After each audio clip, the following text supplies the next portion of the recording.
इस वक्त की बड़ी खबर आपको बता दें, कुलगाम के तंगमर्ग में एनकाउंटर किए जाने की खबर है। 2 आतंकियों के छिपे होने की सूचना मिली थी, उसके बाद पूरे इलाके को कॉर्डन ऑफ किया गया। 2 आतंकियों के छिपे होने की खबर थी, जिस पर घेराव हुआ और फिर दोनों आतंकियों को घेरा गया। यहां पर सर्च ऑपरेशन बेहद तेज गति से चल रहा है। आपको पता है 5 से 6 की तादाद में आतंकी जिन्होंने कल इस कायराना वारदात को अंजाम दिया पहलगाम में, और ऐसे में तंगमर्ग में एनकाउंटर होना एक तरीके से इनके गुनाहों का हिसाब किताब उसकी शुरुआत हो चुकी है।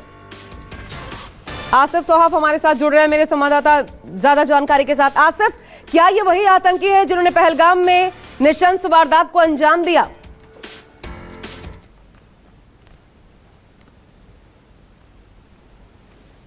तरह का कोई अभी सूचना नहीं आ रही है कि क्या वही आतंकी है जिन्होंने पहलगाम में ये जो पर्यटकों के ऊपर नरसंहार किया था वही है या नहीं। लेकिन मुठभेड़ जरूर शुरू हो गई है दक्षिणी कश्मीर के पहलगाम इलाके में। ये कुलगाम इलाके में, कुलगाम इलाका पहलगाम से करीब यहाँ मान लीजिए 50 से उससे अधिक किलोमीटर दूर है जहां पर ये मुठभेड़ चल रही है। और इस इलाके में आतंकियों की जो सूचना है वो फोर्सेस के पास पहुंची, जम्मू कश्मीर पुलिस के पास खबर पहुंची और तुरंत कार्रवाई करते हुए जम्मू कश्मीर पुलिस ने सेना और सुरक्षा बलों के साथ इस इलाके को घेरे में लेने के बाद यहाँ पर जैसे ही तलाशी अभियान शुरू किया तो यहाँ चुके आतंकियों ने फायरिंग की, जिसके बाद फोर्सेस ने जवाबी कार्रवाई की और ये मुठभेड़ शुरू हो गई। इस मुठभेड़ में बताया जा रहा है कि 2 आतंकी घेरे में फंसे हुए हैं और उन्हें यहाँ पर घेरने के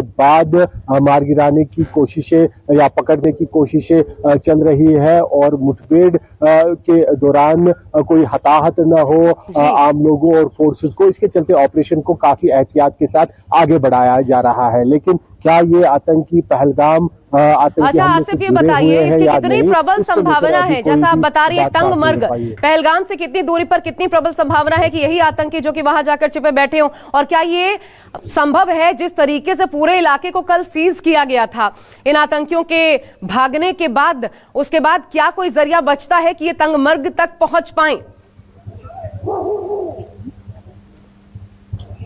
देखिए, अगर इसमें देखा जाए लगभग पहाड़ी इलाका जो तय करना है आतंकियों को वहां तक पहुंचने के लिए तो वो 70 किलोमीटर के करीब इलाका बनता है और ये मुमकिन नहीं दिखता है आतंकी इतनी ज्यादा डिस्टेंस वो भी पहाड़ी इलाके में उस समय कर पाए जब वहां फोर्सेस उनकी तलाशी कर रही है, तलाशी अभियान बड़े स्तर पर चला रही है। ऐसे में इसकी काफी कम संभावना है कि ये आतंकी जो पहलगाम हमले में शामिल थे वो कुलगाम के तंगमर्ग इलाके तक पहुंचने में कामयाब हुए हो। लेकिन ये जो आतंकी वहां पर इस समय फंसे हुए हैं उनका कोई और कनेक्शन इस अटैक के साथ है या नहीं है, ये तभी साफ हो पाएगा जब ये मुठभेड़ खत्म होगी या ये जो आतंकी है ये मारे जाएंगे। सरकारी सूत्र जो बता रहे हैं या फिर जो अगर आधिकारिक तौर पर कोई बयान आसिफ सामने आया हो, ये 5 से 6 की तादाद थी, एग्जैक्ट नंबर क्या बताया गया है उन आतंकियों की जिन्होंने कल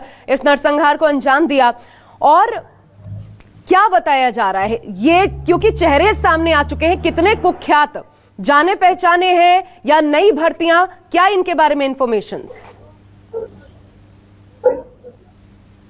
देखिए, जो पहलगाम हमलावर जो आतंकी है उनके बारे में अभी तक जो भी खबरें जो भी सूचनाएं आ रही हैं वो केवल सूत्रों के हवाले से ही बाहर आ रही है। चाहे सेना, खुफिया एजेंसीज या पुलिस में जो सोर्सेज है वही जानकारी दे रहे हैं और उसके अनुसार अगर कुल मिलाकर देखा जाए जो पुलिस या एजेंसीज या सेना के पास से इंफॉर्मेशन मिल रही है उस सबको अगर मिलाया जाए तो यही अंदाजा लगाया जा रहा है कि 4 से 5 आतंकी टोटल थे जो इस हमले में शामिल थे। हालांकि 3 आतंकी ऐसे थे जिन्होंने ग्राउंड में बाइसरन की जो घाटी है वहां पे उतरकर फायरिंग की और 2 आतंकी उनकी कवरिंग पर बने हुए थे। जैसे बाइसरन का एंट्री पॉइंट है वहां पर एक आतंकी मौजूद था, दूसरा आतंकी दूसरी तरफ से नजर बनाए हुए था। तो 3 आतंकी ऐसे थे जिन्होंने पर्यटकों को एक जगह मैदान में जमा करने के बाद, क्योंकि जब ये फायरिंग का सिलसिला शुरू हुआ था तो कई सारे पर्यटक जो वहां पर डोक, एक छोटे छोटे मेकशिफ्ट डोक बने हुए हैं, वहां पर छुप गए थे। तो आतंकी क्योंकि फोर्सेस की वर्दी लगाकर, यूनिफॉर्म लगाकर थे, तो वो डोक के अंदर गए और पर्यटकों को बाहर निकाला। कुछ पर्यटकों को लगा कि शायद फोर्सेस की पार्टी उन्हें बचाने के लिए पहुंची है, लेकिन जब वो बाहर डोक से निकले तो उन्होंने देखा कि ये आतंकी फोर्सेस की यूनिफॉर्म लगा के है, और उसके बाद आतंकियों ने सभी लोगों को जमा करने के बाद उन पर हमला किया, जो हमने देखा कि कितना बड़ा नरसंहार हुआ। और 5 जो आतंकी जिनकी बात यहाँ पर आ रही है, उसमें से बताया जा रहा है कि 3 पाकिस्तानी आतंकी है जो काफी समय से शुक्रिया आसिफ, शुक्रिया इस पर विस्तार से जानकारी देने के लिए। और जो